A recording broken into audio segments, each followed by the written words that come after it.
υπάρχει ένα mindset shift, να καταλάβεις ότι δεν θα πας πιο μπροστά ή δεν θα αναγνωριστείς επειδή εσύ έκανες καλά τη δουλειά, αλλά επειδή η ομάδα σου συνεχόμενα κάνει καλά τη δουλειά. Είχα πάει στον manager μου τότε και του λέω θέλω mental health, ψυχικής υγείας άδεια, περίπου 2 μήνες, τουλάχιστον να δω. Και εκεί κατάλαβα ότι είχε αρχίσει να γίνεται σωματικό. Στο τέλος λοιπόν των 2 εβδομάδων, δες τι ποσοστό έχεις πράσινο και τι κόκκινο.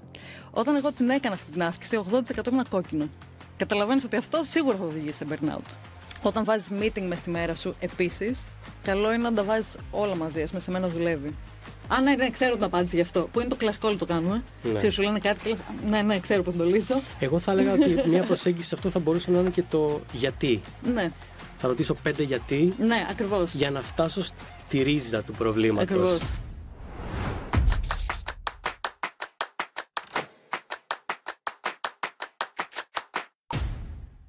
Αγγελική, καλώς όρισες. Καλώς σας βρήκα. Αντί προλόγου, θέλω να μου πεις πώς παρουσιάζεις εσύ τον εαυτό σου. Αν κάποιος σε ρωτήσει, πες μου για σένα ή παρουσίασέ μου τον εαυτό σου. Έχεις κάποια go-to απάντηση? Ωραία. Θα σου πω. Λοιπόν, είμαι η Αγγελική Γαλανοπούλου. Δουλεύω στο Λονδίνο σαν σύμβουλος πωλήσεων στη Google. Και πέρα από αυτό είμαι και executive coach και εσωτερικά μέσα στην Google και εξωτερικά. Τι σημαίνει αυτό?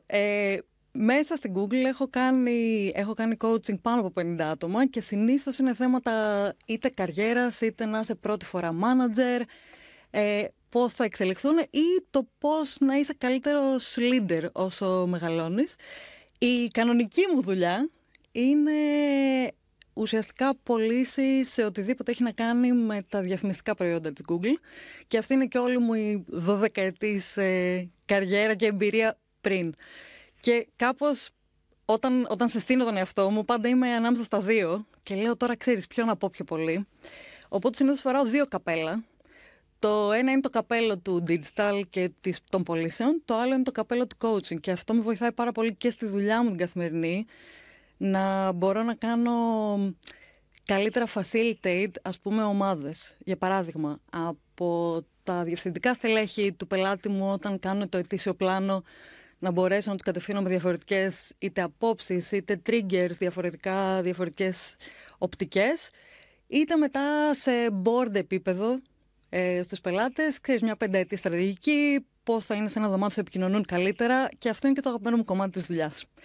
Οπότε όταν συστήνω τον εαυτό μου, κάπως φέρνω αυτά τα 2 μαζί, αλλά και το πώς συστήνω τον εαυτό μου έχει να κάνει πολύ με το σε ποιον μιλάω και ξέρεις, θέλω πιο πολύ το coaching να δείξω, θέλω πιο πολύ το digital marketing, οπότε αυτή είναι η τεχνική, σε ποιον μιλάς και άρα τι θες να δείξεις πιο πολύ. Πόσο καιρό κάνεις το coaching τώρα? Από το 2022. Δηλαδή 3 χρόνια. Και το coaching το ξεκίνησες μέσω κάποιου σεμιναρίου, διπλώματος, πώς λειτουργεί? Καταρχάς ξεκίνησα το coaching αφού έγινα εγώ ίδια burnout, που μπορούμε να το σχολιάσουμε πιο μετά, φαντάζομαι θα υπάρχουν ερωτήσεις. Αλλά ουσιαστικά το ξεκίνησα σαν πελάτης, δηλαδή εγώ προσπαθούσα να καταλάβω πώς να αλλάξω κάποια πράγματα στην καθημερινότητά μου ώστε να μην γίνω burnout ξανά και να επανέλθω. Και έτσι ανακάλυψα την βοήθεια που μου έδωσε και πήγα ουσιαστικά υπάρχουν πάρα πολλές σχολές με αναγνωρισμένα πτυχία. Έκανα αυτό για ένα 7 μήνο. Είναι πάνω από 150 ώρες training, είναι αρκετές ώρες.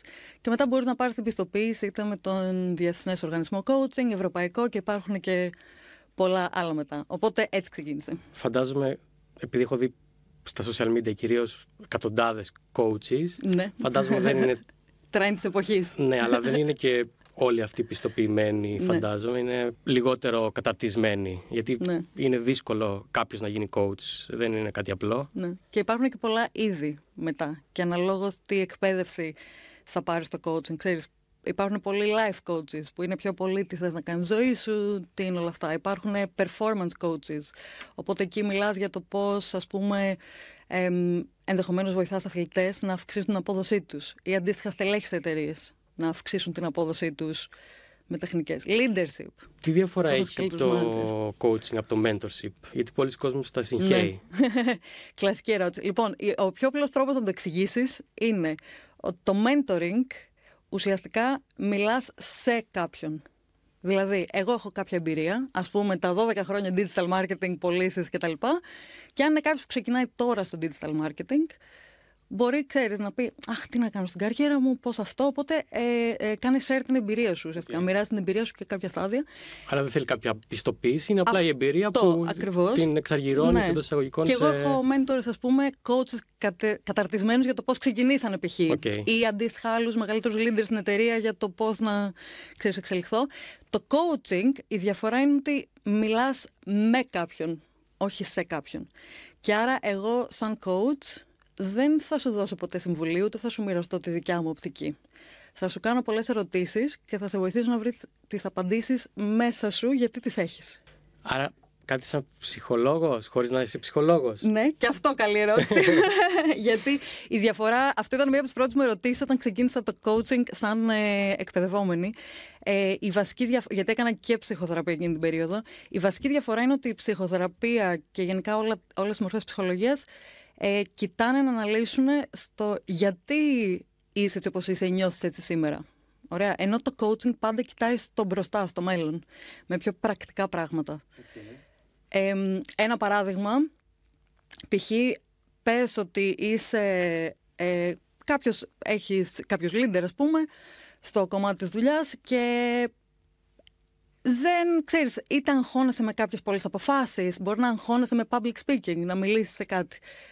Η ψυχολογία θα έλεγε γιατί δεν νιώθεις αυτοπεποίθηση, τι συμβαίνει και ενδεχομένως έχεις κάποιο τραύμα ή κάτι άλλο, ας πούμε, που ξέρεις, δεν μπορείς να μιλήσεις σε πολύ κοινό, κάτι έγινε στη σκηνή, δεν ξέρω. Ενώ το coaching είναι ότι ωραία, δεν έχει σημασία γιατί. Ας βρούμε τεχνικές, πώς μπορείς να κινηθείς από εδώ και πέρα για να έχεις πιο πολύ αυτοπεποίθηση, να παίρνεις αποφάσεις με πιο πολύ αυτοπεποίθηση, να μιλάς στη σκηνή, όποιο είναι ο τομέας του κάθε coach μετά. Νομίζω είναι clear τώρα, πιο clear στο μυαλό μου. Είπες για το burnout. Στέκομαι λίγο σε αυτό. Ναι. Τι εννοείς ότι πέρασες από burnout? Καταρχήν, τι είναι το burnout? Το burnout ουσιαστικά είναι όταν νιώθεις overwhelmed από πολλούς παράγοντες. Overwhelmed στα ελληνικά πώς είναι? Ότι υπερκατακλείζεσαι από πολλά άγχη. Ναι. Όταν λοιπόν αυτό είναι για πολύ καιρό, συνεχόμενα, στο τέλος, μετά από αρκετό διάστημα νιώθεις και εξαντλημένος πνευματικά, αλλά γίνεται και σωματικό. Και αυτό είναι το σημείο του burnout που είναι και το πιο δύσκολο μετά να επανέλθεις και καλό είναι να μην φτάσεις εκεί. Και ουσιαστικά πολλοί κόσμος πιστεύει ότι το burnout πολλές φορές είναι, ξέρεις, δουλεύω πάρα πολλές ώρες ή δεν σταμάτησα, έχω πολλά tasks στο μυαλό μου. Είμαι κουρασμένος. Ναι, ακριβώς. Δεν είναι ακριβώς αυτό. Υπάρχουν πάρα πολλοί λόγοι που καταλήγει στο burnout. Στην περίπτωσή μου, για παράδειγμα, δεν είχε να κάνει με δουλειά. Ήμουν πολύ χαρούμενη στη δουλειά, δεν είχα καν τόση δουλειά, με την έννοια φυσιολογικά ωράρια, δεν ένιωθα πιεσμένη. Αλλά ήταν περισσότερο οι ρυθμοί με τους οποίους ζούσα τη ζωή μου. Δηλαδή, ακόμα και στις διακοπές μου, ερχόμουν από το Λονδίνο στην Ελλάδα καλοκαίρι και μέσα σε εκείνους 2 εβδομάδες έλεγα να προλάβω να δω αυτόν, να δω τους γονείς μου, να πάω εκεί, να κάνω αυτό. Δηλαδή, και η ξεκούρασή μου ήταν μια λίστα με πράγματα που έπρεπε να κάνω και τελικά συνειδητοποίησα ότι ήμουν κουρασμένη από τα πρέπει. Είτε αυτά είναι τα πρέπει να είμαι καλή, να πηγαίνω στη δουλειά, πρέπει να είμαι καλή φίλη, πρέπει να. Ξέρεις, όλα αυτά δεν είχε να κάνει με δουλειά. Αυτό όμως είναι κάτι το οποίο όλοι το έχουμε και όλοι το βιώνουμε σε έναν βαθμό. Ναι. Οπότε σημαίνει αυτό ότι όλοι έχουμε σε αυτές τις περιόδους burnout ή είναι κάτι. Ποιο είναι το σύμπτωμα το οποίο σε έκανε να πεις ότι αυτό δεν είναι φυσιολογικό, είναι κάτι πιο προχωρημένο το οποίο λέγεται burnout. Ναι. Δεν έχουμε όλοι burnout. Είναι όταν είναι μεγάλες περίοδοι ας πούμε, που αυτό συμβαίνει. Για μένα, ας πούμε, το trigger, και δεν είμαι ψυχολόγος, θα έλεγα ότι αν κάποιος νιώθει ότι έχει burnout, καλό θα ήταν να μιλήσει με κάποιο ψυχολόγο για να μην πω και κλινική άποψη. Αλλά για μένα, ας πούμε, το trigger ήταν ότι πήγαινα να μπω στο μετρό στο Λονδίνο και πάθαινα κρίσεις άγχους και κρίσεις πανικού και έβγαινα. Δεν μπορούσα. Στο άσχετο, χωρίς να σκέφτεσαι κάτι εκείνη τη στιγμή? Όχι. Απλά όλη αυτή η κλεισούρ του υπογείου, ξέρεις, που πας 3 σκάλες κυλιόμενες και νομίζεις ότι θα σε φάνε τα ποντίκια. Ναι. Όποιος έχει πάει στο Λονδίνο ξέρει ότι έχει πολλά ποντίκια κάτω στο μετρό. Ένιωθα λες και δεν ξέρω, όλη η πίεση των πρέπει, λες και ξαφνικά γινόταν κλειστοφοβία. Το οποίο δεν το είχες πριν. Το οποίο δεν το είχα πριν. Okay. Κάπως έτσι και εκεί συνειδητοποίησα ότι κάτι δεν πάει καλά, δεν ήξερα ακόμα τι μου φταίει. Και ξεκίνησα να πήγαινε στο ψυχολόγο τότε και τελικά συνειδητοποίησα ότι είναι η πίεση η ψυχολογική από όλα τα υπόλοιπα της ζωής μου που απλά μου έβγαινε εκεί σαν αφορμή, ας πούμε, ξέρεις, η κλεισούρα. Και θυμάμαι ότι τότε για πολύ καιρό και πολλοί κόσμος το κάνει αυτό το λάθος, έλεγα εντάξει, έχω διακοπές τώρα, θα πάω διακοπές. Το θέμα είναι ότι και στις διακοπές μου έκανε το ίδιο, οπότε δεν διορθωνότανε σε μια εβδομάδα. Με το που γυρνούσες, ναι. Σε 2 εβδομάδες. Και γενικά από όταν ξεκίνησε να γίνεται αυτό, πέρασαν 6 μήνες νομίζω μέχρι να πάρω break. Και κάπου εκεί ήταν που η ψυχολόγος μου λέει: πρέπει να κάνεις ένα break από όλα στα πρέπει. Δεν ξέρω πώς, βρες. Και είχα πάει ευτυχώς το καλό του να δουλεύει στην Google και όλα τα προνόμια. Είχα πάει στον manager μου τότε και του λέω: θέλω mental health, ξέρεις, ψυχικής υγείας άδεια. Περίπου 2 μήνες, τουλάχιστον να δω. Και εκεί κατάλαβα ότι είχε αρχίσει να γίνεται σωματικό. Και ευτυχώς δεν ήταν πολύ αργά όταν έγινε σωματικό, γιατί σκέψου ότι είχα πάει σε ένα νησί τότε με το αγόρι μου 1 μήνα και νομίζω ότι τις πρώτες 3 εβδομάδες δεν ήμουν μεταξύ κρεβατιού και μπαλκονιού ούτε καν. Καρέκλα μπαλκόνι. Δηλαδή μεταξύ είτε διάβαζα βιβλία ή Έλληνα Σουντόκου ή Σταυρόλεξα ή σκρόλαρα. Τίποτα. Δεν είχα ενέργεια για τίποτα. Και στις 3 εβδομάδες μετά, αφού πλέον όντως δεν είχα τίποτα πρέπει και κανένας δεν με σήκωνε, δηλαδή με σήκωνε να πάμε για φαγητό, ξέρεις. Και κάπου στις 3 εβδομάδες βρήκα την ενέργεια και λέω: κάτσε να κατέβω μια βόλτα μέχρι παραλία. Και πώς ένιωσες τότε? Και άρχισα να βρίσκω την ενέργεια πάλι μόνη μου, σαν να όντως, ξέρεις, να με έβαλε σε pause, παύση. Ένιωθες ότι αυτό το διάστημα ήταν κάπως σαν κατάθλιψη? Δηλαδή, ναι. Ένιωθες ότι δεν έχεις όρεξη για τίποτα, ότι δεν θέλεις να δεις φίλους, ότι δεν βρίσκεις ευχαρίστηση στη ζωή, στην καθημερινότητά σου, ή είναι κάτι διαφορετικό, τύπου πιο πολύ άγχος παρά στενοχώρια? Προφανώς εγώ είμαι ψυχολόγος και θα κάνουμε κάποιο λάθος στους όρους που χρησιμοποιούμε. Ρωτήστε τους ειδικούς. Γιατί η κατάθλιψη είναι κάτι πολύ σοβαρό από αυτό που χρησιμοποιούμε συνήθως, αλλά είναι κάτι το οποίο κυρίευε πιο πολύ το άγχος σου και το στρες παρά η παραίτηση για πράγματα καθημερινά. Τίποτα από τα δύο θα σου έλεγα. Ήτανε εξάντληση. Ήταν έλλειψη ενέργειας. Ήταν ότι αν δεν νιώθω κουρασμένη, θέλω να κάτσω κοιτάω το ταβάνι και δεν θέλω να πρέπει να πάω στη θάλασσα ή να πρέπει να δω. Ήταν αυτό το πρέπει σε μένα. Αλλά είναι πολύ προσωπικό στον καθένα. Δηλαδή κάποιος μπορεί να είναι burnout από όντως πολλή δουλειά. Δηλαδή μπορεί να έχεις έναν τοξικό manager και να δουλεύει 14 ώρες τη μέρα. Ναι, εντάξει. Μάλλον θα έχεις burnout από τη δουλειά και από το ότι κουράστηκα, θέλω να κοιμηθώ, θέλω να φύγει το μυαλό μου.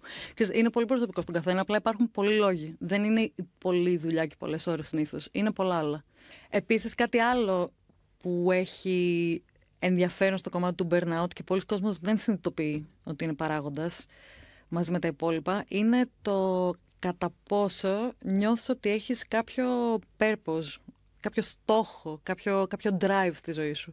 Σκέψου πόσο αποθαρρυντικό είναι να ξυπνάς κάθε πρωί και να λες: ωραία, και σήμερα αυτά που θα κάνω, η δουλειά και αυτά τώρα.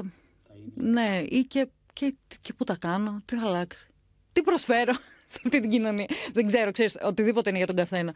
Αυτό, ή και αντίστοιχα να είσαι σε μια κουλτούρα εταιρείας η οποία είναι εντελώς κατά στις δικές σου αξίες. Εμένα, ας πούμε, η αξία είναι πολύ το flexibility. Και το adaptability. Ακριβώς, που λέγαμε. Οπότε, αν δεν θα μπορούσα να είμαι σε μια εταιρεία που μου λέει 9 και 1 χτυπάς κάρτα και 5. Δηλαδή, θα αρρώστανα. Οπότε, και αυτό είναι ένα κομμάτι όταν σκεφτόμαστε για burnout και σε αυτό που με ρώτησες ότι πότε κάποιος το καταλαβαίνει. Είναι μέσα στα πλαίσια που μπορείς να αναρωτηθείς, να δουλεύεις με κάποιον, π.χ. coach, για να δεις, ξέρεις, είναι το μέρος που είμαι σωστό για μένα, υγιές για μένα, ώστε ό,τι αλλαγή καριέρας να κάνεις μετά, να σιγουρευτείς ότι κουμπώνει εκεί και δεν είναι απλά κάτι άλλο με τα ίδια λάθη, ξέρεις. Και είναι κάτι το οποίο, επειδή νιώθεις ότι χάνεις τη δημιουργικότητά σου μέσα από τη δουλειά, έχεις ανάγκη να βγάλεις δημιουργικότητα αλλού. Οπότε και αυτό είναι και σύμπτωμα ταυτόχρονα, αλλά και όχι λύση, μια αντιμετώπιση προσωρινή μέχρι να βρεθεί λύση. Ναι. Ψάχνεις την ενέργεια αλλού. Να προσπαθείς να κάνεις έκρηξη δημιουργικότητας μέσα από άλλα πράγματα. Και πώς πώς αντιμετωπίζεται κατά τη γνώμη σου γενικά? Τι πρέπει να κοιτάξει, να σκεφτεί, να κάνει κάποιος ο οποίος νιώθει ότι μπορεί να βρίσκεται και αυτός ή εκείνη στο όριο του burnout? Ναι. Καλό θα είναι, άμα έχει αρχίσει να επηρεάζει τη ζωή σου, όπως τη δικιά μου π.χ. με το μετρό, να πας σε κάποιον ειδικό, σε κάποιο ψυχολόγο να μιλήσεις, ή ενδεχομένως αυτό θα είναι το πρώτο κομμάτι. Το δεύτερο κομμάτι, κάνε ένα break, αν το κρίνεις απαραίτητο ότι το χρειάζεσαι, γιατί ειδικά άμα έχει αρχίσει να γίνεται σωματικό και να επηρεάζει την ενέργειά σου. Το τρίτο μετά όμως, και πολύ βασικό κομμάτι, και εκεί ήρθε το coaching για μένα, για να γυρίσουμε σε αυτό, εμένα τη μεγάλη διαφορά μου την έκανε όταν ξεκίνησα με έναν coach μετά τον ψυχολόγο. Δηλαδή, αφού με τον ψυχολόγο ήταν το ωραία, γιατί μου συμβαίνουν αυτά, ξέρεις, κάνε break, sign it off. Μετά άρχισα να δουλεύω με έναν coach που ήταν περισσότερο, ok, πώς δεν θα ξαναγίνει. Τι πρέπει να αλλάξει στον τρόπο που σκέφτομαι εγώ και βάζω όρια. Όρια που δεν ήξερα απαραίτητα ότι τα χρειάζομαι για μένα. Όρια στο σε ποια πρέπει απαντάω, ποια πρέπει θέλω, ποια δεν θέλω. Όλα αυτά. Ή ας πούμε το να κάνω manage τη δικιά μου ενέργεια. Που αυτό είναι κάτι που μιλάω πάρα πολύ με πολλούς στο coaching. Υπάρχουν κάποια πράγματα στη ζωή μας που μας δίνουν μπουστάρισμα ενέργειας και κάποια άλλα που μας τρώνε την ενέργεια. Προφανώς εσύ μείωσες αυτά τα στοιχεία της καθημερινότητάς σου που σου τρώγανε, καταναλώνες ενέργεια χωρίς λόγο προφανώς. Ανακάλυψες ταυτόχρονα αυτά τα οποία σου δίνουν μπουστάρισμα ενέργειας ώστε να τα αξιοποιήσεις περισσότερο και να γίνεις πιο δημιουργική, πιο productive, πιο παραγωγική Λοιπόν, εκεί βοηθάει πάρα πολύ ο coach, ας πούμε. Okay. Και θα σου πω και μία από τις αγαπημένες μου τεχνικές που ενδεχομένως κόσμος δεν έχει ακούσει από τον Σάχελ Μπλουμ, δεν ξέρω αν τον ξέρεις. Μιλάει για τα 5 στοιχεία του πλούτου που είναι πέρα από όλα αυτά, ξέρεις. Και ένα από αυτά είναι η ψυχική σου υγεία, όλα αυτά. Και είναι μια τεχνική την οποία τη χρησιμοποιώ αρκετά και την έχω κάπως κάνει και custom. Θα την πω τώρα. Λοιπόν, τι είναι? Κοιτάς το calendar σου. Πας στο calendar της δουλειάς, το βασικό που χρησιμοποιείς. Και το challenge είναι για 2 εβδομάδες, κάθε μέρα στο τέλος της μέρας, πήγαινε και βάλε πράσινο οτιδήποτε θεωρείς ότι σου έδωσε ενέργεια. Δηλαδή, βγήκες από ένα meeting, από το γυμναστήριο, από οτιδήποτε κάνεις με τη μέρα σου. Δουλειάς, ναι, και εκτός δουλειάς. Και αυτό είναι το πρώτο μυστικό βασικά. Για 2 εβδομάδες βάλε οτιδήποτε κάνεις. Δηλαδή, 1/4 μίλησα με τη μάνα μου. 1/4 πήγα να πάρω αέρα και πήρα καφέ. Ναι. Οτιδήποτε. Δηλαδή, εντατικά, μέχρι να κοιμηθείς. Πράσινο, ό,τι σε κάνει να νιώθεις ενέργεια και να νιώθεις γεμάτος που το έκανες. Ωραία. Και κόκκινο, ό,τι βγαίνεις από meeting ή οτιδήποτε και λες, ξέρεις, αυτό το νιώθω εξαντλημένος. Και πολλές φορές μπορεί να είναι το ίδιο πράγμα. Δηλαδή, για μένα συνειδητοποίησα ότι σε κάποια συγκεκριμένα project, κάποια κομμάτια ήταν πράσινα, μου άρεσε πολύ να τα κάνω. Το brainstorming στην αρχή, να κάθομαι με ομάδα, να σκεφτόμαστε λύσεις, να παρουσιάζω μετά. Αλλά, ας πούμε, ήταν κόκκινο το να φτιάχνω τα slides. Okay. Ή να φτιάχνω την παρουσίαση. Ξέρεις, δεν σημαίνει το σπάς το ένα project σε πολλά. Στο τέλος λοιπόν των 2 εβδομάδων, δες τι ποσοστό έχεις πράσινο και τι κόκκινο. Όταν εγώ την έκανα αυτή την άσκηση, 80% ήμουν κόκκινο. Καταλαβαίνεις ότι αυτό σίγουρα θα οδηγήσει σε burnout. Δηλαδή είναι το πρώτο δείγμα proactively που μπορείς να κάνεις για σένα να τεστάρεις που είμαι, ρε παιδί μου. Και μετά αρχίζεις και βλέπεις, δεν έχεις παραπάνω ώρες την εβδομάδα, άρα πώς κάποια κόκκινα μπορείς να τα κάνεις πράσινα. Π.χ. αν το να φτιάχνω slides για μένα είναι κόκκινο, ωραία, δεν θα το αφήσω να το κάνω σε 2-3 μέρες από 2 ώρες το καθένα. Θα κάνω μισή ώρα εδώ.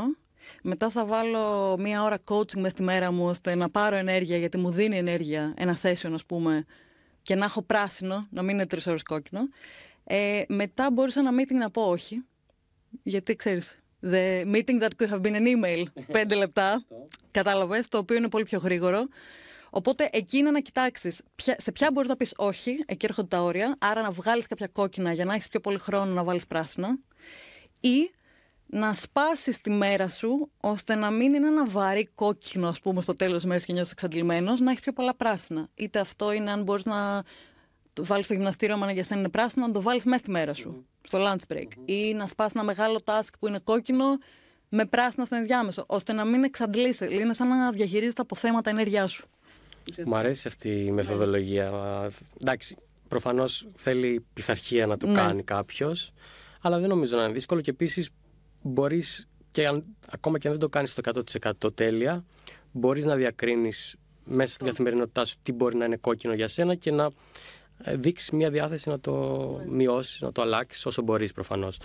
Και το πρώτο κομμάτι βασικά σε όλα αυτά και ξέρεις και το coaching και σε οτιδήποτε, ακόμα και αν δεν πας να δουλέψεις με έναν coach και το κάνεις μόνος σου, όλες αυτές είναι τεχνικές που σε βοηθάνε βασικά να καταλάβεις τι γίνεται σε σένα. Το να κάνεις reflection και να δεις τι σου συμβαίνει είναι το πρώτο πράγμα. Από εκεί και πέρα, αν θεωρείς ότι μπορείς να αλλάξεις τα κόκκινα σε πράσινα, κάνε μόνος, ξέρεις, δεν είναι. Απλά να δεις που βρίσκεσαι από το να πηγαίνεις και να μην ξέρεις σου φταίει. Κάπως, ας το πούμε έτσι. Ποτέ δεν θα φτάσει να είναι όλα πράσινα, γιατί η ζωή έχει ευθύνες, εννοείται αυτό. Κολλάει με αυτό το θέμα. Το επόμενο που θέλω να πιάσουμε είναι το work-life balance. Πώς εσύ έχεις καταφέρει να ισορροπήσεις την προσωπική σου ζωή από την επαγγελματική σου, ειδικά μετά από αυτή την περιπέτεια και την εμπειρία. Προφανώς ένας τρόπος είναι αυτό που μόλις περιέγραψες. Αλλά γενικότερα, τι συμβουλές θα έδινες στον κόσμο που βιώνει, γιατί ξέρω ότι πολλοί κόσμος στη γενιά μας βιώνει αυτό το πρόβλημα, ότι δουλεύουμε μέχρι αργά, χάνουμε στιγμές από την προσωπική μας ζωή. Είναι δύσκολο. Ειδικά όταν έχεις μια οικογένεια, ευθύνες. Αυτό είναι επίσης ένα αγχωτικό πράγμα που συμβαίνει στη γενιά μας. Τι έχεις να πεις γι' αυτό, πώς θα το αντιμετώπιζες? Λοιπόν, θα σου πω. Καταρχάς δεν είναι ότι το έχω λύσει. Κανείς νομίζω δεν μπορεί να το λύσει ποτέ ακριβώς. Προσπαθούμε όλοι εδώ. Αλλά θα σου πω, βασικά διαφωνώ με τον όρο work-life balance. Διαφωνείς? Διαφωνώ. Okay. Ας ξεκινήσουμε από αυτό. Πάμε. Γιατί όταν λες work-life balance, είναι πολύ δύσκολο να έχεις συνέχεια ένα balance. Σημαίνει 50-50. Δηλαδή, ωραία, πολλοί κόσμος πιστεύει ότι το work-life balance είναι θα δουλεύω 9 με 5,5, ας πούμε στην Αγγλία 5, είναι και πιο χαλαρή. 5,5 θα κλείνω όλα, δεν ξανασχολούμαι όλο το βράδυ. Αν είναι όμως κάτι, να έχεις μια μεγάλη παρουσίαση κάτι αύριο και να σου τριβελίζει το μυαλό 3 ώρες και να μην τα ανοίξει, δεν είναι balance. Σωστό. Καλύτερα να τα άνοιγες να σου φύγει. Γιατί υποσυνείδητα σε τρώει. Ακριβώς. Επίσης, 1000 φορές να την άνοιγες τη δουλειά, να κάνεις το 2 ώρο, να σου φύγει να μην το σκέφτεσαι, να κοιμηθείς κανονικά. Ναι. Οπότε γι' αυτό μου αρέσει και είναι και ξέρεις, μεγαλώνει σαν όρος και γίνεται πιο δημοφιλής το work-life integration. Δηλαδή το πώς τα συνδέεις. Ενσωματώνεις τη δουλειά σου στη ζωή σου. Τι σημαίνει όμως αυτό πρακτικά? Ακριβώς. Τι σημαίνει πρακτικά? Ένα παράδειγμα, π.χ. αν πάρεις κάποιους founders, επιχειρηματίες, entrepreneurs κτλ. Και μπορεί να δουλεύουν 12 ώρες τη μέρα και γουστάρουν τόσο πολύ αυτό που κάνουν και δεν τους πειράζει καθόλου. Και μπορεί να πηγαίνουν τα γυμναστήρια τους, τα ενδιάμεσα, ό,τι τους δίνει ενέργεια. Να πάνε ένα καφέ μεθημέρα στο άκυρο και δεν έχουν κανένα πρόβλημα να δουλεύουν το βράδυ. Απ' την άλλη, μπορεί να είναι ένας γονιός, ειδικά, που για εκείνο να είναι. Ξέρεις, θέλω να πηγαίνω κάθε πρωί το παιδί μου στο σχολείο και να το παίρνω, γιατί είναι πολύ σημαντικό για μένα. Άρα, αυτό τι μπορεί να σημαίνει? Μπορεί να σημαίνει ξεκινάω τη μέρα μου στις 7.30, γιατί τότε πάω το παιδί, και θέλω να φύγω στις 4. Θα μπορούσα να συζητήσω με τον εργοδότη μου να είμαι πιο flexible να το κάνω. Για τον κάθε ένα, το work-life που θες να έχεις είναι τόσο διαφορετικό και νομίζω ο λόγος που το integration βοηθάει είναι γιατί σε κάθε φάση της ζωής σου χρειάζεται κάτι άλλο, σε κάθε πιθανή εβδομάδα της ζωής σου χρειάζεται κάτι άλλο και γενικά η βασική του αρχή είναι η ευελιξία. Δηλαδή η ευελιξία και από τις δύο πλευρές. Είτε εσύ ευελιξία ξέρεις, να δουλέψεις το βράδυ με κάτι να βγει, να μην σε τριβελίζει, να κοιμηθείς, ας πούμε. Αντίστοιχα, ευελιξία να μπορείς να έχεις αυτή την κουβέντα με τον εργοδότη σου, ώστε να φτιάξεις τη ζωή σου έτσι όπως σε βολεύει και να μην νιώθεις ότι κάτι στην προσωπική σου ζωή χάνω ώρες με το παιδί μου, ας πούμε. Οπότε εκεί έρχεται και εκεί από την πλευρά των εργοδοτών υπάρχει πολλή δουλειά να γίνει. Αυτό ήταν πώς θα είναι πιο ευέλικτη. Και γενικά πρέπει, ξέρεις, η ευελιξία πάει και από τις δύο πλευρές. Ναι, γιατί στην Google που είσαι εσύ, προφανώς φαντάζομαι υπάρχει ευελιξία, γιατί η κουλτούρα που εκπροσωπεί εδώ και πολλά χρόνια Google είναι ακριβώς αυτό, η ευελιξία και η αυτονομία που δίνει στους εργαζομένους. Οπότε, ναι, υπάρχει ένα ερωτηματικό εδώ κατά πόσο αυτό μπορεί να γίνει σε μεγάλη κλίμακα εταιριών στην Ελλάδα και παντού που δεν είναι Google. Ναι. Μιλώντας όμως για Google, θέλω να μου πεις, πηδάω σε άλλο θέμα τώρα, επειδή έχω απέναντί μου κάποια που δουλεύει για την Google και επειδή η γενιά μας, για τη γενιά μας η Google ήταν πάντα, ξέρεις, το όνειρο εντός εισαγωγικών, επαγγελματικής καριέρας σαν χώρος. Πώς το βιώνεις εσύ? Και επίσης θέλω να μου πεις αν υπάρχουν κάποιοι μύθοι που ξέρεις, δεν ξέρει ο πολύς κόσμος και ακούει Google και λέει το τέλειο εργασιακό περιβάλλον. Αλλά φαντάζομαι δεν υπάρχει ποτέ το τέλειο. Οπότε θέλω να μου αναπτύξεις τη δική σου εμπειρία. Για μένα ήταν μεγάλο όνειρο από όταν τελείωσα τη σχολή και λέω να μπω στην Google επειδή ξεκίνησα να έψαχνα και λέω πόσο χρήσιμο αυτό το εργαλείο. Ψάχνεις και βρίσκεις ό,τι θες. Ποιοι άνθρωποι το κάνουν, αυτή ωραία θα ήταν. Οπότε για μένα ήταν στόχος, ας πούμε, μεγάλος να μπω και όντως από τις συνεντεύξεις του να μπεις μέχρι όταν μπαίνεις συνειδητοποιείς ότι το επίπεδο είναι πολύ ψηλό και όχι τόσο στη δουλειά που θα κάνεις. Δηλαδή δεν πιστεύω ότι ο τρόπος που κάνω πωλήσει, ο σύμβουλος πωλήσεων που κάνω έχει τεράστια διαφορά με το πώς κάνουν άλλες εταιρείες. Όχι στο κομμάτι της δουλειάς, αλλά ας πούμε, τα μεγαλύτερα benefits, ας πούμε, τα ωραία πράγματα του να δουλεύει στην Google, το ένα είναι οι άνθρωποι.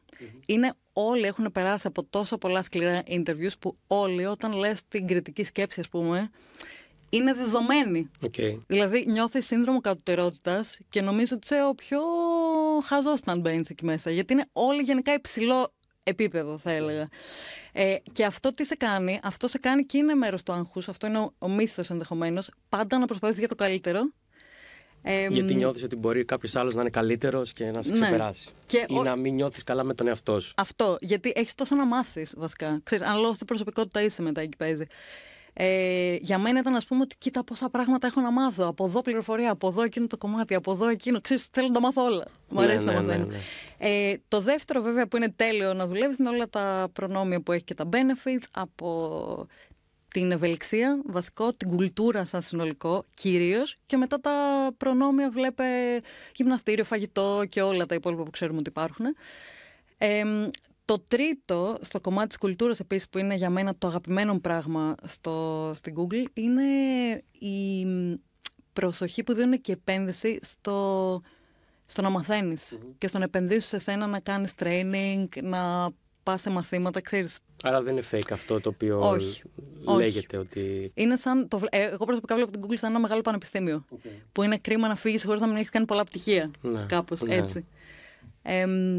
Και ο μύθος που με ρώτησες ή ας πούμε η μεγαλύτερη παγίδα... Παρεξήγηση. Ναι. Η μεγαλύτερη παγίδα θα έλεγα ότι είναι το ότι είναι τόσο ωραία η κουλτούρα, τόσο υγιής θα έλεγα, στην πλειοψηφία, ωραία, και έχεις όλα αυτά τα προνόμια που σου κάνουν ζωή πιο εύκολη, που γενικά καλομαθαίνεις αρκετά για όταν χρειάζεται να φύγεις και σου είναι πολύ δύσκολο να φύγεις. Και ο μισθός προφανώς αρκετά καλοπληρωμένος είναι νιώθεις ότι δεν θα βρεις καλύτερα και ενδεχομένως σε φοβίζει να κάνεις μια αλλαγή καριέρας, και αυτό ισχύει σε όλο το tech βασικά. Και αυτό είναι και η μεγαλύτερη μάστιγα της εποχής μας όταν λες για την χαρά και όλα αυτά, ότι πολλοί κόσμος, ειδικά μετά τις μεγάλες απολύσεις που γίνονται στο tech τα τελευταία 3 χρόνια, πολλοί κόσμος νιώθει ότι έχει κολλήσει, ότι είναι stuck, ή ότι δεν υπάρχουν ευκαιρίες τόσο πολλές, ή δεν είναι τόσο εύκολο να αλλάξεις παιδεία, επειδή δεν είναι πια startup, είναι μια μεγάλη εταιρεία. Και πολλοί κόσμος φοβάται να κάνει αλλαγή, γιατί πιστεύω ότι δεν βρει καλύτερα.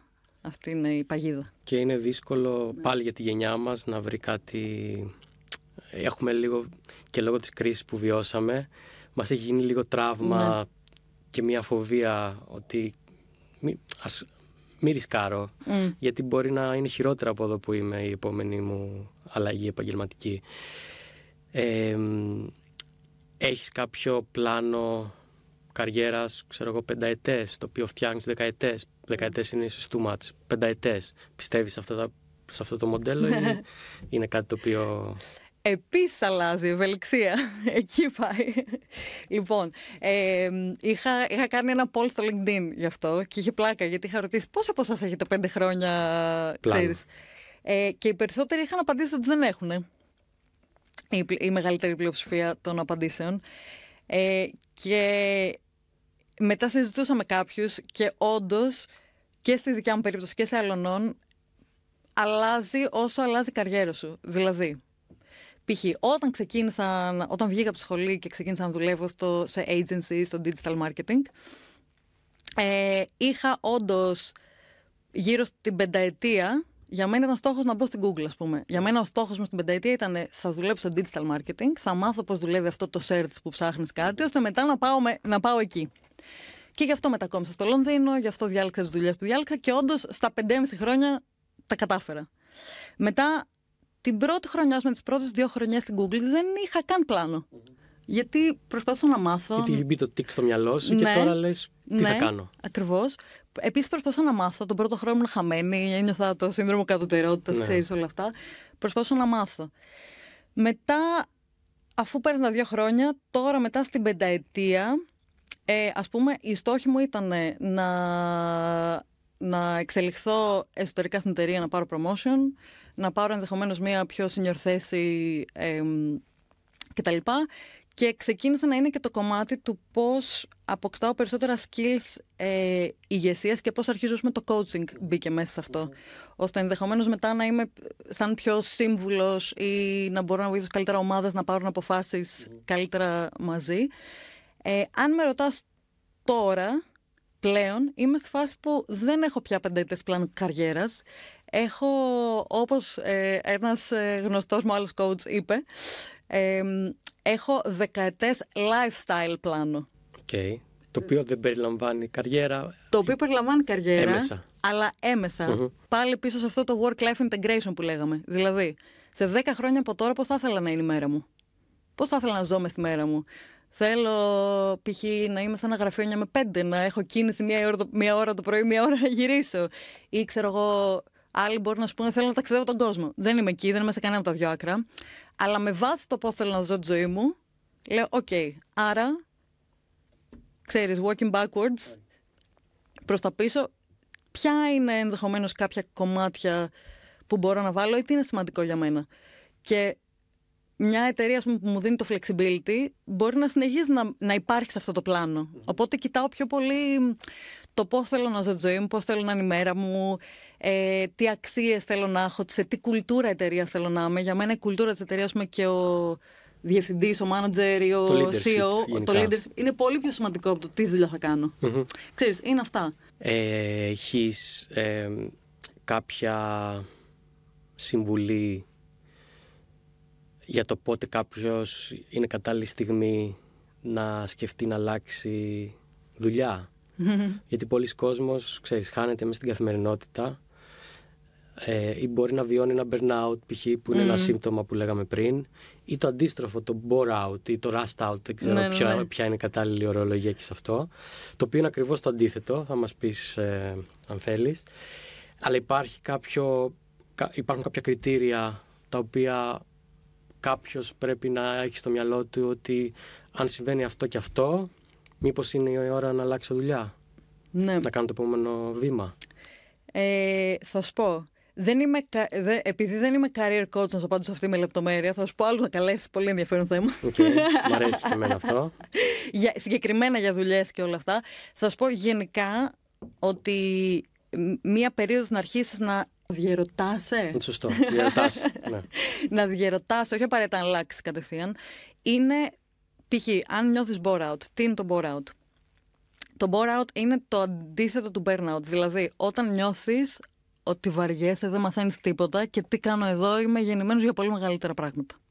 Ναι, συμφωνώ. Κατάλαβες. Αλλά όχι απαραίτητα με τον υπερφύαλο τρόπο. Όχι, ναι. Με τον τρόπο ότι ο ρυθμός ανάπτυξης μου και ο ρυθμός που μαθαίνω καινούργια πράγματα μειώνεται με το χρόνο, με αποτέλεσμα να φτάσει σε μια αδράνεια τώρα. Ακριβώς.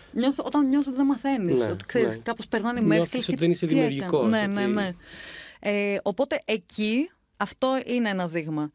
Το να νιώθεις ότι αρρωσταίνεις από την κουλτούρα ή από έναν μάνατζερ ή από προσωπικότητες, επίσης, γιατί οι άνθρωποι δεν αλλάζουν πολύ εύκολα, οπότε καλύτερα να φύγεις εσύ, θα έλεγα, από το να προσπαθείς να τους αλλάξεις.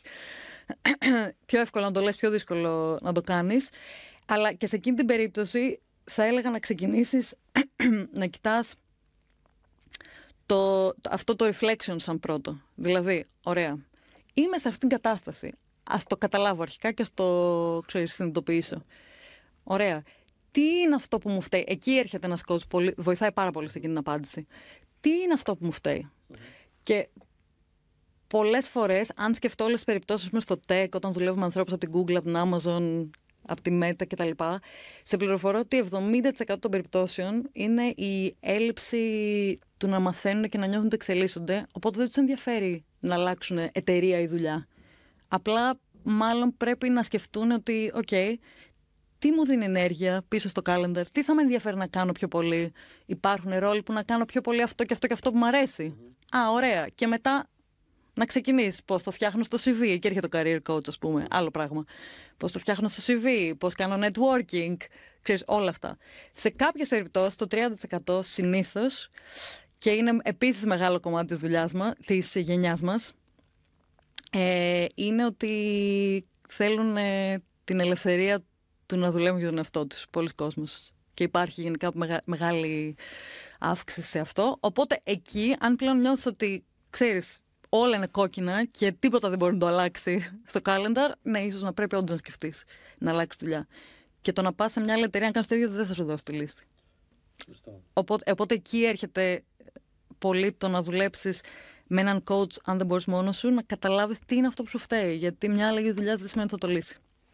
Ούτε απαραίτητα το επιχειρήν που το να κάνω μια startup ή να κάνω κάτι δικό μου ή να δουλεύω για την πάρτι μου που λέει πολλοί κόσμος. Ακούγεται ωραίο και φαίνεται ωραίο, αλλά από πίσω κρύβει πάρα πολλές δυσκολίες και είναι ακόμα πιο δύσκολο και μπορεί να οδηγήσει σε μεγαλύτερη ανασφάλεια στο τέλος. Ναι. Και εκεί εξαρτάται, έτσι, γιατί αν η ευελιξία είναι αυτό που ζητάς, μπορεί να είναι σημαντικό. Αν όμως π.χ. σου αρέσει να δουλεύεις, εγώ ας πούμε, μου αρέσει πάρα πολύ να δουλεύω σε ομάδες, δεν μου αρέσει να δουλεύω μόνη μου. Άμα πάω να γίνω τώρα startup founder, επιχειρηματίας και αρχίζω να κλειστώ σε ένα δωμάτιο μέχρι να φτάσει κάπου που να μπορώ να έχω ομάδα. Ναι. Νομίζω ότι δεν θα είναι η απάντηση αυτό που ψάχνω. Ξέρεις, θέλει... Είναι καλό όμως που το ξέρεις, ναι, και το διακρίνεις. Γιατί πολλοί κόσμος και αυτό είναι πολύ δύσκολο να το εντοπίσει. Ναι. Έχεις βιώσει αναβλητικότητα στον εαυτό σου, στην καριέρα σου? Γιατί και αυτό είναι ένα άλλο θέμα το οποίο πολλοί κόσμος το σκέφτεται και το αντιμετωπίζει. Ναι. Τι εμπειρία έχεις εσύ? Η αναβλητικότητα. Λοιπόν, θα σου πω τι έχει δουλέψει για μένα. Mel Robbins, τη Mel Robbins την ξέρεις. Έχει αυτόν τον κανόνα. Δεν ξέρω ποιο είναι το άλλα tips αναβλητικότητας. Έχει αυτόν τον κανόνα που λέει: όταν σκέφτεσαι να κάνεις κάτι, ουσιαστικά είναι δευτερόλεπτα μέχρι το μυαλό σου είτε να πει «αχ, βαριέμαι» ή να πέσει σε κάτι που ξέρεις ήδη και να πεις «α, δεν θα το κάνω». Οπότε τι κάνεις? 5-second rule. 5, 4, 3, 2, 1, σήκω. Ή τώρα ή ποτέ, ξέρεις, κάπως. Οπότε εγώ αυτό κάνω αρκετά, γιατί σε βάζεις με βάζει ένα τρυπάκι, ειδικά όταν πρόκειται για πράγματα που είτε είναι πολύ εύκολα και λες έλα μωρέ μετά, είτε με φοβίζουν. Και ξέρεις, κάπως πας σε ένα comfort zone. Αυτό είναι το ένα κομμάτι που εμένα με έχει βοηθήσει. Το δεύτερο είναι ότι αναβλητικότητα στη δουλειά σε projects πρέπει να τα σπάσει σε μικρότερα κομμάτια. Π.χ. τα slides που λέγαμε πριν, που για μένα ξέρω ότι είναι drainer, αν ένα presentation το φτιάξω πάρει 3 ώρες, θα προσπαθήσω πλέον να το σπάσω σε μισά ώρα και να μην το αφήσω πιο κοντά στο deadline που θα πρέπει να τα κάνω όλα μαζί. Κάνεις πρώτα το δύσκολο, το μεγάλο, για να νιώσεις μετά την ικανοποίηση ότι έκανα το μεγάλο και μένουν τα μικρά, ή κάνεις πρώτα τα μικρά για να σου δώσουν το μπουστάρισμα ενέργειας, ότι το έκανα, ας κάνω το επόμενο, το έκανα, για να χτίσεις αυτό το μπουστάρισμα? Γιατί υπάρχουν και δύο σχολές σκέψης σε αυτό. Λοιπόν, εκεί εξαρτάται με τα επίπεδα και τα trend της ενέργειάς σου. Π.χ. Εγώ είμαι αρκετά παραγωγική το πρωί μεταξύ 11 με 2, δηλαδή μέχρι αργά lunch. Και μετά είμαι πάρα πολύ παραγωγική μετά τις 7-8 το βράδυ. Το οποίο είναι δύσκολο για πλευρές δουλειάς.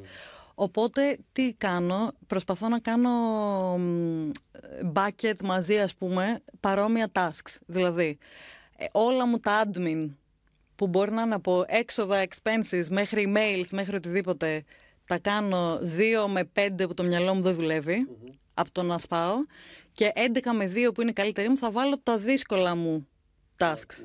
Για άλλους αυτό μπορεί να είναι 8 με 10 το πρωί. Ξέρεις. Οπότε ό,τι δεν απαιτεί πολλή ενέργεια και είναι πιο repetitive, τα βάζω εκεί. Και άρα μπαίνω στη διαδικασία ότι ξέρεις τώρα αυτό θα γίνει, δεν πάω να βαριέσαι. Και ό,τι μου αρέσει πιο πολύ, μου δίνει ενέργεια και είναι και το πιο δύσκολο αλλά ενδιαφέρον δύσκολο, το κάνω όταν είμαι παραγωγική από το να... Και αντίστοιχα, αυτό είναι και η συμβουλή που είναι δύσκολο να το κάνεις, αλλά καλό ξέρεις, ο κόσμος να το παρατηρεί. Όταν βάζεις meeting μες στη μέρα σου, επίσης, καλό είναι να τα βάζεις όλα μαζί, ας πούμε, σε μένα δουλεύει. Γιατί αν έχω ένα μισάωρο εδώ, μετά μισάωρο κενό, μετά μισάωρο meeting, στο μισάωρο ενδιάμεσο... Προσυπογράφω, ναι. Ναι. Θες να κάνεις διάλειμμα και λες, εντάξει, έχω ένα μισάωρο, τώρα τι να κάνω στο μισάωρο. Αυτό, άντε να κάνεις κανένα email, αλλά μετά αν η παραγωγική σου ώρα έχει περάσει και δεν το έχεις καταλάβει. Δηλαδή, αυτό πίσω στο calendar που λέγαμε τα πράσινα κόκκινα βοηθάει και στο πώς να μανατζάρεις τη μέρα σου για να είσαι πιο παραγωγικός. Δεν είναι μόνο για να καταλάβεις αν είσαι burnout ή όχι. Υπάρχουν διαφορετικές πλευρές. Μου αρέσει αυτό, ναι, και συμφωνώ. Έχω δει στο LinkedIn, καθώς διάβαζα πρόσφατα κάποια post που έχεις κάνει, έχεις μιλήσει για το frame storming. Ναι. Μου άρεσε πάρα πολύ σαν approach. Και πώς διαφέρει αυτό από το brainstorming. Πες μου λίγο γι' αυτό και καταρχήν εξήγησέ μου τι είναι το frame storming. Ναι. Και να πούμε και τι είναι το brainstorming επίσης. Λοιπόν, και εγώ πρόσφατα το έμαθα, καταρχάς, και μου άρεσε πάρα πολύ, γιατί νομίζω αρκετός κόσμος μπορεί να το κάνει, αλλά δεν ήξερα τη λέξη και εγώ ότι υπάρχει. Και κάνω ένα μάθημα που ένα από τα προνόμια της Google που σου λέω με την εκπαίδευση είναι ένα σαν mini MBA στο Berkeley για adaptive leadership γενικά. Και ένα από τα μαθήματα ήταν γι' αυτό, για το πώς να λύνεις προβλήματα με πιο ευέλικτο τρόπο, ας πούμε. Το framestorming τι είναι? Λοιπόν, το brainstorming, να σου δώσω ένα παράδειγμα βασικά. Ας πάμε σε ένα παράδειγμα. Έρχεται ένας πελάτης μου, αν είσαι σε agency για παράδειγμα, έρχεται ο πελάτης, σου λέει θέλω να μου φέρεις παραπάνω revenue, περισσότερες πωλήσεις. Ωραία. Αντίστοιχα και εμένα μπορεί να μου το πούνε αυτό στην Google, μπορεί να σου το πει ο εργοδότης σου, οποιοδήποτε.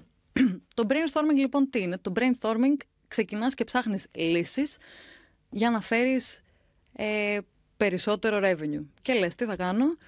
Να κάνω ένα promotion, να ρίξω την τιμή του προϊόντος, άμα είναι προϊόν ή service ή οτιδήποτε. Ωραία. Να κάνω περισσότερη διαφήμιση, να το δει πιο πολλοί κόσμος, να έρθει στο site, ξέρεις, δεν ξέρω εγώ τι. Να απευθυνθώ σε μεγαλύτερο, σε άλλα κοινά.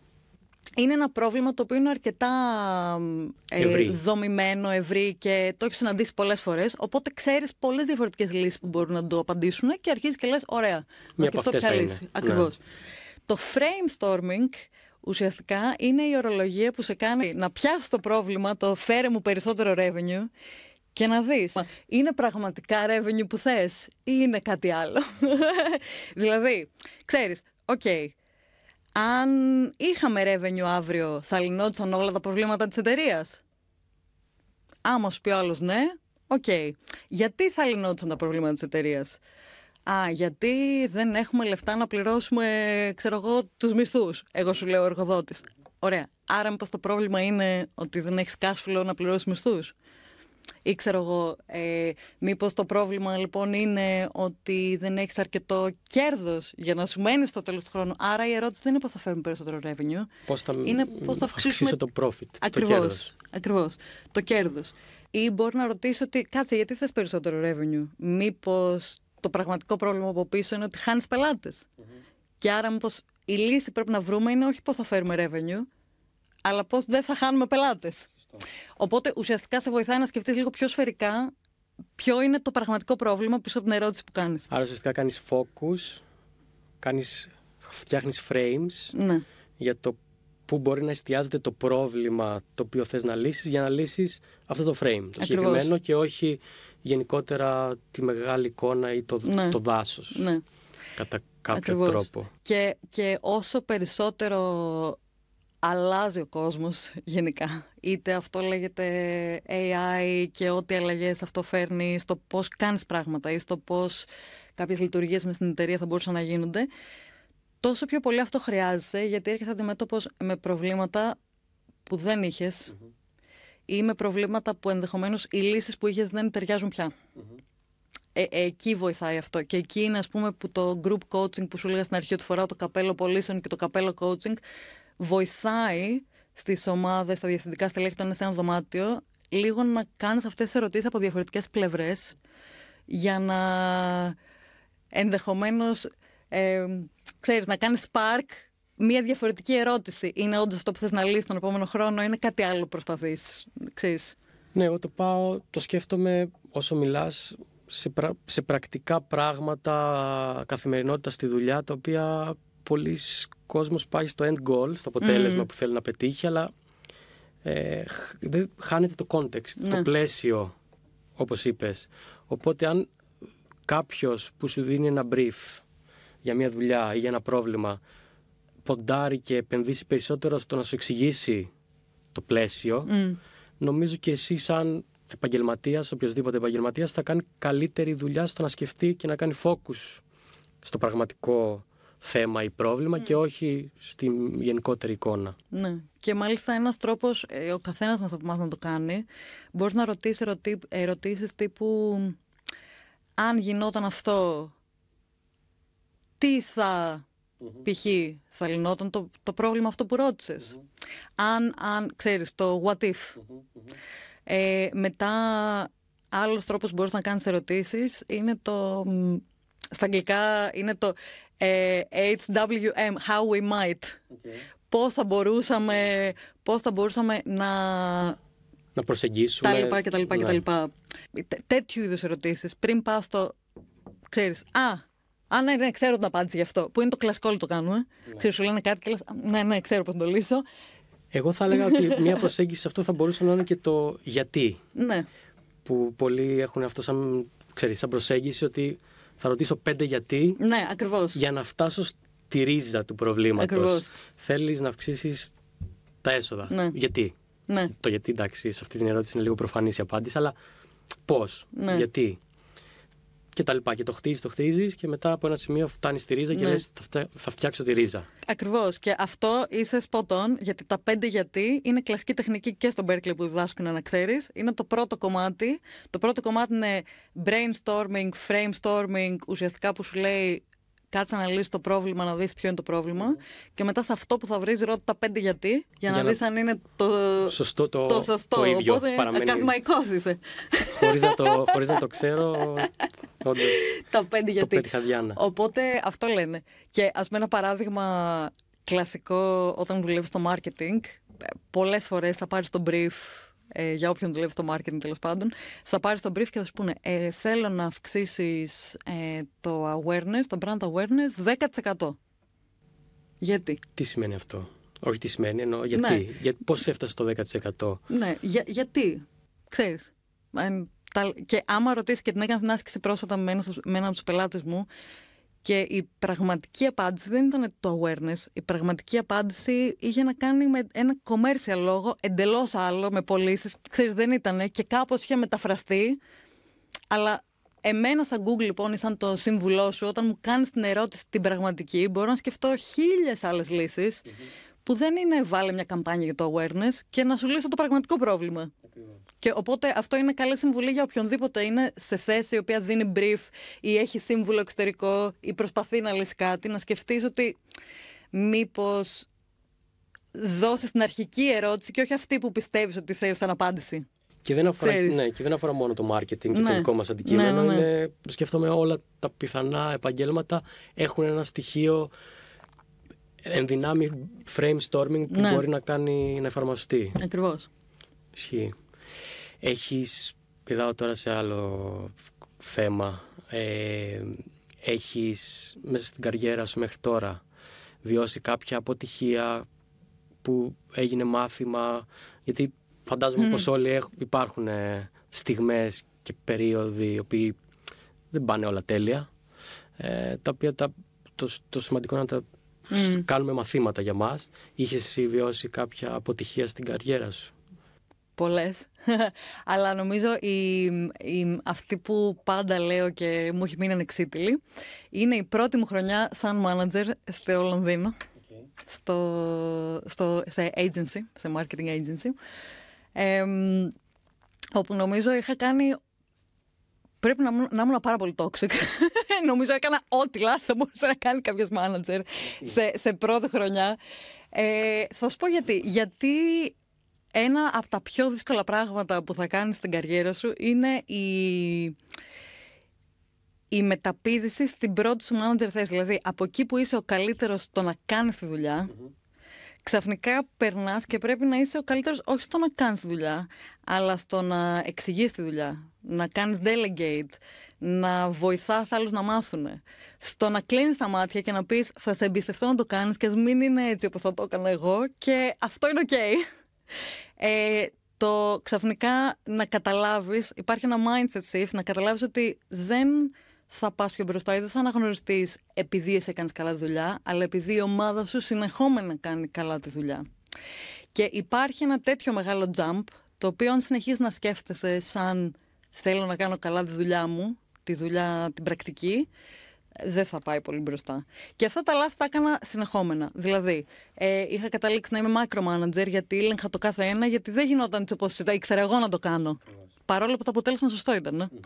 Μου πήρε κάποιο χρόνο. Ή ας πούμε, δεν είχα τόση υπομονή. Και έλεγα, μα αυτό είναι κοινή λογική, γιατί δεν μπορώ να καταλάβω γιατί δεν το κάνουμε έτσι, ξέρεις. Αλλά δεν σημαίνει ότι είναι κοινή πρακτική, η κοινή λογική. Οπότε εκεί έκανα πολλά λάθη συνεχόμενα το πρώτο εξάμηνο, τα οποία αν δεν τα είχα κάνει, δεν θα είχα μάθει ποτέ να είμαι μια καλή manager, ας πούμε. Δεν θέλω να πω μεγάλα λόγια τώρα. Και ήθελε όμως πάρα πολύ εσωτερική δουλειά. Πάρα πολύ. Και γι' αυτό και πολλοί άνθρωποι μες στην Google έρχονται σε coaches που έχουμε εσωτερικό πρόγραμμα με coaches. People management. Σε εκείνο, γιατί τα βρίσκουν σκούρα και ψυχολογικά. Δηλαδή, εγώ θυμάμαι τότε ξεκίνησε ένα μεγάλο μου άγχος στη δουλειά. Οπότε εκεί είναι πολλά mindset αλλαγές που πρέπει να κάνεις. Πώς έφτασες σημείο να πεις, είμαι τελειομανής, φτάνω σημείο τώρα να κάνω... Εσύ το πεις, εγώ δεν το φαίνεται. Όχι, είμαι. Ήμουνα. Συνήθως συμβαίνει αυτό στους ανθρώπους που είναι τελειομανείς, που θέλουν όλα να το κάνουν με τον τρόπο τους και το οποίο είναι, εντάξει, δεν είναι απαραίτητα κακό. Ναι. Απλά μπορεί στο people management να έχει impact. Αλλά πώς έφτασες στο σημείο να το εντοπίσεις και να πεις μήπως τους πιέζω παραπάνω, μήπως είμαι ευχαριστημένη και με το 60%, 70% αυτού του αποτελέσματος το οποίο παίρνω και δεν θα είναι ποτέ στο 100% που έχω εγώ στο μυαλό μου. Λοιπόν, καταρχάς δεν ένιωθα εγώ καλά, ένιωθα πολύ πιεσμένη. Δηλαδή ένιωθα ότι συνέχεια όλα γίνονται λάθος. Και ότι τρως το χρόνο σου και με αυτό. Αυτό. Και λέω, μα εντάξει, δεν γίνεται. Υποτίθεται λεπτός άτομο όμως που κάνω αυτή τη δουλειά. Και καταλάβαινα ότι κάτι δεν πάει καλά, γιατί ένιωθα εγώ πιο πιεσμένη, ενώ θα έπρεπε με την έννοια ότι, ξέρεις, έχεις την ευθύνη και την καριέρα άλλων ανθρώπων τώρα στην ομάδα, αλλά όχι για την πρακτική δουλειά και ξαφνικά πόσες. Οπότε κάτι καταλάβανα ότι δεν πάει καλά. Το δεύτερο είναι ότι πάντα κάτι που ήμουνα πάντα καλή σε αυτό και νομίζω αυτό με βοήθησε, ήταν ότι ήμουνα πολύ καλή και είμαι ακόμα πολύ καλή στο να φτιάχνω σχέσεις εμπιστοσύνης. Και έτσι όπως μιλάω μαζί σου και θα μιλήσω ανοιχτά, λες και είμαι με κολλητό μου φίλο σε καφέ, έτσι θα μιλήσω ανοιχτά και με την ομάδα μου. Δηλαδή είχα πάει τότε και είπα, ξέρεις τι, πιέζομαι πάρα πολύ. Καταλαβαίνω ότι κάτι δεν πάει καλά. Σε παρακαλώ, βοήθησέ με να βρω τι είναι. Ξέρεις, δεν είναι ότι, λοιπόν, το έχω εγώ, τώρα manager, ξέρω. Κατάλαβες. Και έτσι λοιπόν σιγά σιγά ανοίχτηκαν τα παιδιά και μας λένε και εμείς νιώθουμε πιεσμένοι, μας κάνεις micromanage. Στο είπανε. Ναι, και ας πούμε ήταν μια κοπέλα και ακόμα τη χιλιοευχαριστώ που μου λέει, ξέρεις, άμα κάνω αυτό και δεν καταλαβαίνω, νιώθω λίγο, φοβάμαι να σε ρωτήσω, γιατί, ξέρεις, δεν έχεις πολύ υπομονή. Ναι. Και λέω, κοίτα να δεις, ούτε που το είχα παρατηρήσει. Ας πούμε. Μπράβο πάντως. Και για σένα που το άνοιξες, ναι, και σε εκείνους που ήταν ειλικρινείς και το είπαν. Γιατί πολλοί κόσμος δεν το λέει. Δεν το λέει γιατί φοβάται ότι άμα το πω αυτό στη manager μου. Ναι. Αυτό λοιπόν είναι η συμβουλή μου για τους managers και όταν κάνω αυτό το jump, ότι δημιουργήστε proactive, ας πούμε, στιγμές για να μιλήσετε. Ρωτήστε εσείς και ξεκινήστε από το να παραδέχεστε ότι κάνετε λάθη. Γιατί αν παραδεχτείς ότι κάνεις λάθος, τι θα σε κάνουν, θα σταυρώσουν, αφού πρώτα εσύ το παραδέχεσαι. Ακριβώς. Καταλαβαίνεις. Οπότε μετά ανοίγει και δημιουργεί και αυτή την βάση εμπιστοσύνης. Υπάρχει κάποια σκέψη ή θέληση ή βλέψη να γυρίσει στην Ελλάδα? Υπάρχει. Είμαι τώρα 10 χρόνια στο Λονδίνο, οπότε δεν έχω βαρεθεί το Λονδίνο. Λένε ότι όποιος βαριέται το Λονδίνο βαριέται τη ζωή. Οπότε όχι, δεν έχω βαρεθεί το Λονδίνο. Αλλά έχω κουραστεί λίγο από τους ρυθμούς και αν σκεφτώ τα 10 χρόνια lifestyle, ας πούμε, μεγάλο κομμάτι αυτού είναι το να είμαι πιο κοντά στη φύση, στον ήλιο, στη θάλασσα. Ξέρεις, μου έχει λείψει αυτό το κομμάτι. Οπότε υπάρχουν βλέψεις και πιο κοντά στα οικογένεια κτλ. Αυτή τη στιγμή είμαι στη φάση που προσπαθώ να σχεδιάσω το πώς αυτό θα δείχνει και το αν τι αυτό σημαίνει από πλευράς δουλειάς είτε το δικό μου. Ενδεχομένως στο ενδιάμεσο να κάνω ένα break ώστε να το σκεφτώ καλύτερα και πάω πίσω σε αυτόν τον κανόνα που λέω ότι όταν νιώθεις ότι είσαι σε ένα μεταβατικό στάδιο, αν μπορείς να πάρεις το χρόνο για να κάτσεις με τον εαυτό σου και να σκεφτείς, καλό είναι να το κάνεις. Και γενικά είμαι τώρα σε μια φάση που θέλω να αρχίσω να ασχολούμαι ακόμα πιο πολύ παράλληλα με τη δουλειά, με όλο το κομμάτι του coaching αλλά για ηγεσία. Δηλαδή ένα κομμάτι που δουλεύω πάρα πολύ και προχωράω είναι το adaptive leadership. Και άρα σε έναν κόσμο που αλλάζει συνέχεια, είτε αυτό είναι τεχνολογία, εξωτερικές αλλαγές, AI, είτε είναι εσωτερικές αλλαγές, τύπου δεν είμαι χαρούμενος, είμαι stuck, νιώθω ότι δεν έχω αυτοπεποίθηση. Πώς μπορείς με tools και διάφορα τέτοια, ας πούμε, να βοηθήσεις τον κάθε ένα να είναι πιο χαρούμενος στη δουλειά του. Okay. Πιο χαρούμενος στη δουλειά του, πιο αποδοτικός στη δουλειά του και να είναι χαρούμενος με την καριέρα του, ουσιαστικά, μέσω των πυλώνων του adaptive leadership, που ουσιαστικά είναι σε περίοδο αλλαγών πώς να οργανώσεις καλύτερα τα κομμάτια της δουλειάς και της ζωής σου. Και έχεις και ένα πολύ ωραίο newsletter, ναι, το οποίο λέγεται Adaptive Times. The Adaptive Times, ναι. Οπότε όποιος ενδιαφέρεται μπορεί να το διαβάσει. Είναι πολύ, εγώ τουλάχιστον το βρίσκω πολύ ενδιαφέρον και πάντα περιμένω να το βγάλεις.